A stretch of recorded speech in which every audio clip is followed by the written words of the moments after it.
بسم الله الرحمن الرحيم الحمد لله والصلاة والسلام على رسول الله وعلى آله وصحبه أجمعين والحمد لله رب العالمين اللهم لا سهل إلا ما جعلته سهلا وأنت تجعل الحزن إذا شئت سهلا رب اشرح لي صدري ويسر لي أمري واحلل عقدة من لساني يفقه قولي اللهم فقهنا في الدين وعلمنا التأويل وافتح لنا فتوح العارفين آمين اللهم لك الحمد وإليك المشتكى وأنت المستعان وعليك البلاغ ولا حول ولا قوة إلا بالله العلي العظيم.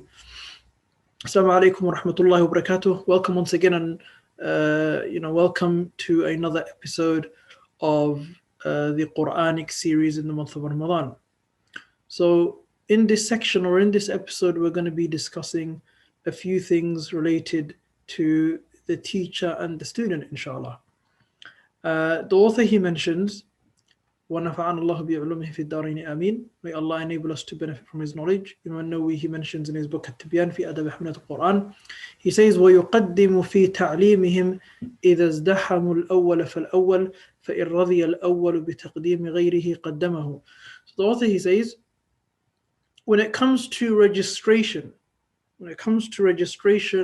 for learning the Quran, the author, he says, the teacher should always have a policy in place where there's a first come, first serve.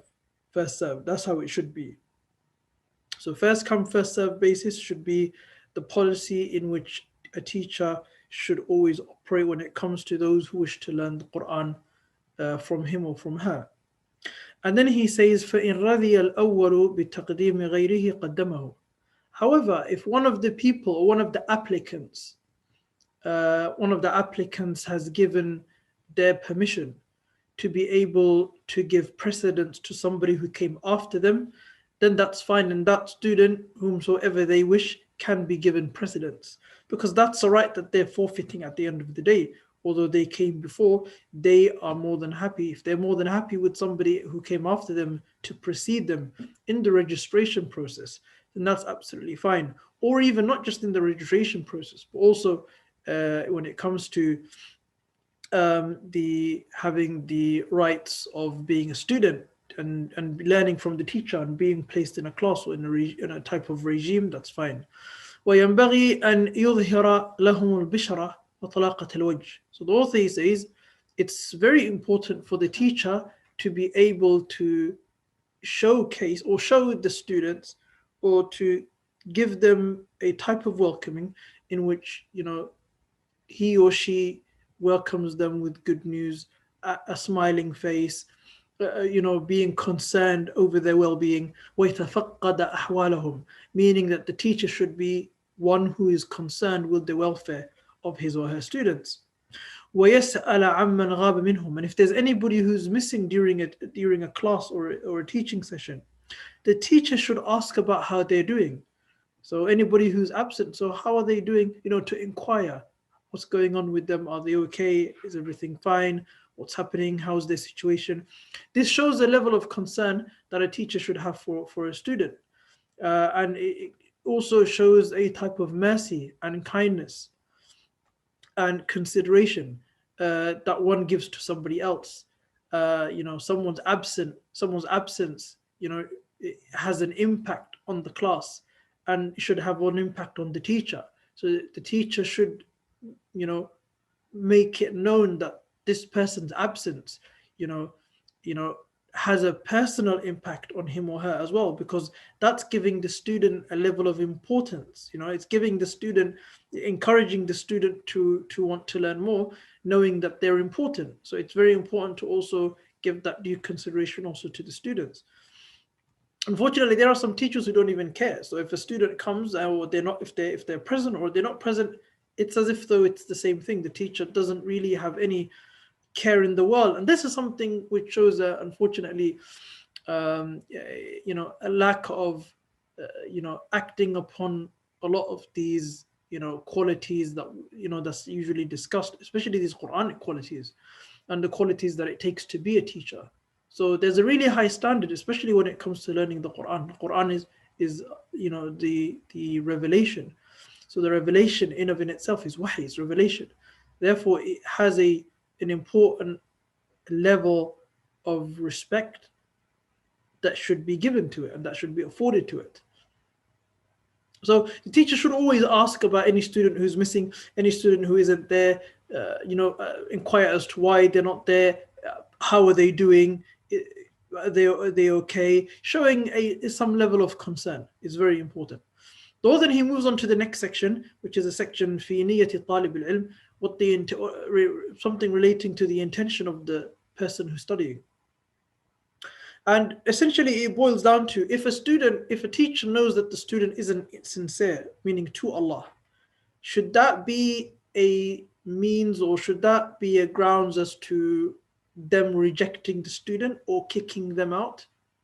Imam Nawawi, he says, قال العلماء, meaning he's saying the scholars, they've said, ولا يمتنع من تعليم أحد لكونه غير صحيح النية, which means, and the teacher should never reject the student on the basis that the student doesn't have a good intention or a correct intention, or has not or their motives are not good or correct. And then he said, he quotes Sufyan, he said, فقال سفيان فقد قال سفيان. Sufyan, the great one of the early scholars, Sufyan al-Thawri, he said, وغيرها, and others also, they said, طلبهم للعلم نية. The fact that they are learning something and they're seeking that knowledge of Quran in of in itself, their presence, that in of in itself is an intention. That is an acceptable intention. And then he quotes a famous statement that was made by many of the other scholars, has been attributed to many of the scholars of the past, also been attributed famously to Imam al-Ghazali. وقالوا, it's been said, طلبنا العلم لغير الله تعالى فأبى أن يكون إلا لله. Which means some of the scholars of the past, they would say, and this is speaking about their own journey to learning and their own educational journey is in the Islamic sciences, that their initial intentions or motives wasn't really for Allah's sake. So they said طلبنا العلم, in the beginning we sought knowledge but not for Allah's sake. But then فأبى أن يكون إلا لله, the knowledge refused that it should be the knowledge refused, فأبى, it refused, and it should only be for Allah. فأبى أن يكون, and the knowledge refused that it be for any other than Allah, and it should only be for Allah. So this famous story of Imam al-Ghazali, in which he mentioned during when he became an orphan, him and his brother became an orphan at a very young age. When they were both very young, and the one whom was entrusted into taking them in his custody wasn't really wealthy, was himself very poor, and he exhausted as much resources as he could on Imam al-Ghazali and his other brother Ahmed. So Muhammad is Imam al-Ghazali and Ahmed was his brother, and he advised them to go to a madrasa, because in those days, it was unlike today.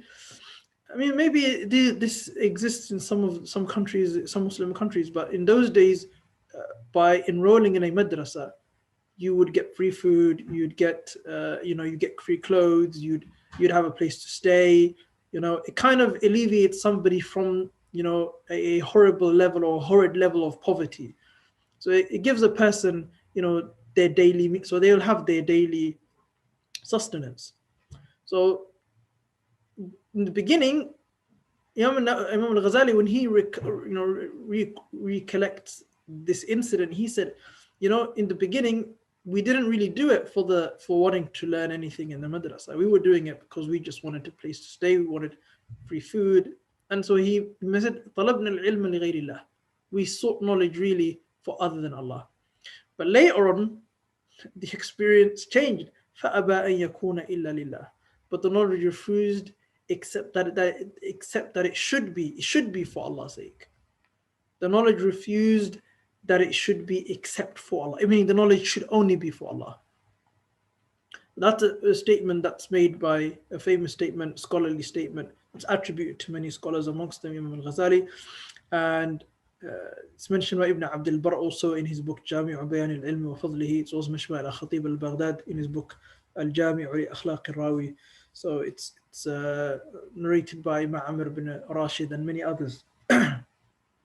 So it goes to show you that the student, even though there's a student who might not really, or might very clearly show that they're not interested, or they're not really there to learn anything, or they're not they're not, or it shows that they do want to learn but not really for the correct reasons or for the right reasons. That's not a grounds to suspend or to remove the student. Rather, they should continue teaching them, inshallah, and hopefully, inshallah, pray and hope that Allah subhanahu wa ta'ala opens their hearts to learning the Quran for the right reasons.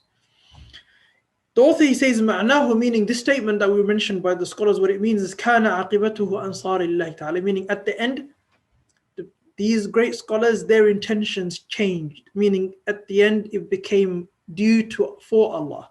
Their reasonings changed. You can come into something, into an issue in the beginning being void of any motive or any intention, but you find yourself, in the action or on the journey, and that's sometimes how it is for many people. The author continues and he says, فصل في آداب المعلم. So the author, he says, ويصون يديه في حال الإقراء عن العبث. So this is talking about some of the etiquettes that the teacher should have. So he says the teacher, once they're teaching the Quran, or in the standard that they should have for teaching the Quran, he says ويصون يديه في حال الإقراء عن العبث. When the teacher is there in the class, he or she should protect their hands from doing anything or from fidgeting. Okay, there's an important level. There's an important level or an amount of focus that should be present. So وَيَصُونُ يَدَيْهِ فِي حَالِ الْإِقْرَاءِ عَنِ الْعَبَثِ. So the teacher should prevent their hands from fidgeting, especially whilst they're in the class, especially during the time in which there's recitation of Quran happening. Either the teacher is reading Quran to the student, or the student is reading Quran to the teacher. وَعَيْنَيْهِ عَنْ تَفْرِيقِ نَظَرِهِمَا مِنْ غَيْرِ حَاجَةٍ. And the teacher should also avoid, gazefully wandering, or looking around without there being a need to, because it doesn't show, it doesn't indicate that the teacher is present with the student. So this is something which is also very important, in that there's a certain amount of attention that should be given to the student who's being taught the Quran also. So the teacher should also show this, in the outward reality should manifest this. So the teacher should kind of avoid doing certain things like fidgeting, looking around for no reason, all of these things. Especially min ghayri hajatin, the author, he says, if there's no need to. If there's a need to, then that's something completely different. If there's no need to, then the teacher should avoid that. The author, he says, وَيَقْعُدُ عَلَى طَهَارَةٍ مُسْتَقْبِلِ الْقِبْلَةِ. Obviously, these are things that the author is mentioning, things that the teacher does not need to do. But if a teacher wants to have barakah or blessings in their teaching, then these are things that they should try and do. Like, for example, وَيَقْعُدُ عَلَى طَهَارَةٍ مُسْتَقْبِلِ الْقِبْلَةِ. The teacher should sit down in a state of purification. So they should be in a state of wudu, state of tahara, مُسْتَقْبِلَ الْقِبْلَةِ, and facing towards the qibla. وَيَجْلِسُ بِوَقَارٍ. And they should sit down in a state of serenity. So calm. They should be in a calm aura, okay, a serene aura in the class. So it shouldn't be too much fidget. It should be a level of calm, okay, a peaceful, tranquil calm in the class. وَتَكُونُ ثِيَابُهُ بِيضًا نَظِيفَةً. They should come with good clothes. So the author, he specifically said they should wear a white garment which is very clean. So they're giving respect to the occasion. So the occasion is very important. وَإِذَا وَصَلَ إِلَى مَوْضِعِ جُلُوسِهِ صَلَّى رَكَعَتَيْنِ قَبْلَ الْجُلُوسِ. He says, Imam al-Nawawi, and when the teacher reaches the place in which they often teach, in the place, their sitting place, they should pray 2 units of prayer, رَكَعَتَيْنِ قَبْلَ الْجُلُوسِ, before they sit down. So it's a good practice that they should pray 2 units before they sit down at the place in which they are going to either be reciting Quran or reading Quran, or both, or listening to Quran, or both. The author, he says, سواء كان الموضع مسجدا أو غيره.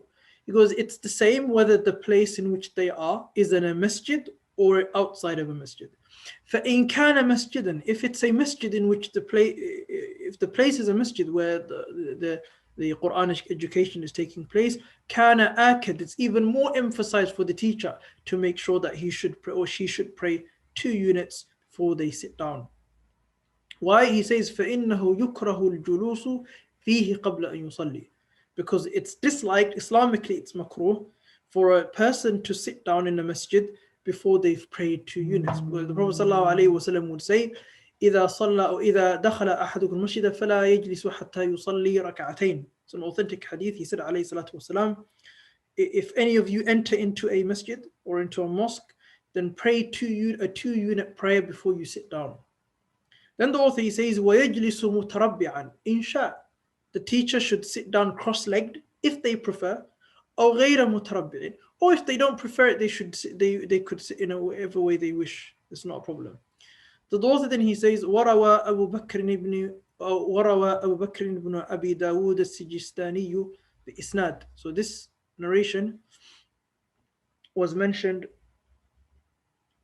with an authentic chain that was transmitted from Abdullah ibn Mas'ud, the great Sahabi, in which it was said, أن عبد الله بن مسعود رضي الله عنه كان يقرئ الناس في المسجد جاثيا على ركبتيه, which is that Abdullah ibn Mas'ud, he would attend the lessons, so he would convene a lesson in the masjid, and he would be sitting on his knees, radiyallahu anhu. So this was a preferred method of sitting according to Abdullah ibn Mas'ud.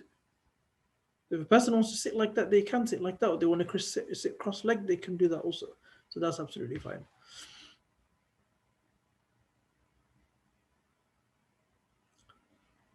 The author then he says, فصل في إعزاز العلم ومن آدابه المتأكدة وما يعتنى بحفظه ألا يذل العلم. So the author he mentions here and he says, ومن آدابه المتأكدة, from one of the etiquettes that are really emphasized upon, okay, and that which should always be there. The author says, sorry, ومن آدابه المتأكدة وما يعتنى بحفظه ألا يذل العلم. So the author he says one of the most important etiquettes when it that is most emphasized that should be protected is that a person should not reduce the respect to the knowledge. So a person should not humiliate, or a person shouldn't degrade, the reasons why they're there, the knowledge itself. فيذهب إلى مكان ينسب إلى من يتعلم منه ليتعلم منه فيه, which means فيذهب إلى مكان, a person should go to a place, okay, ينسب, that's ascribed إلى من يتعلم منه, a person or a place that takes the responsibility of being a place in which you can learn from, so that a person can learn the knowledge over there.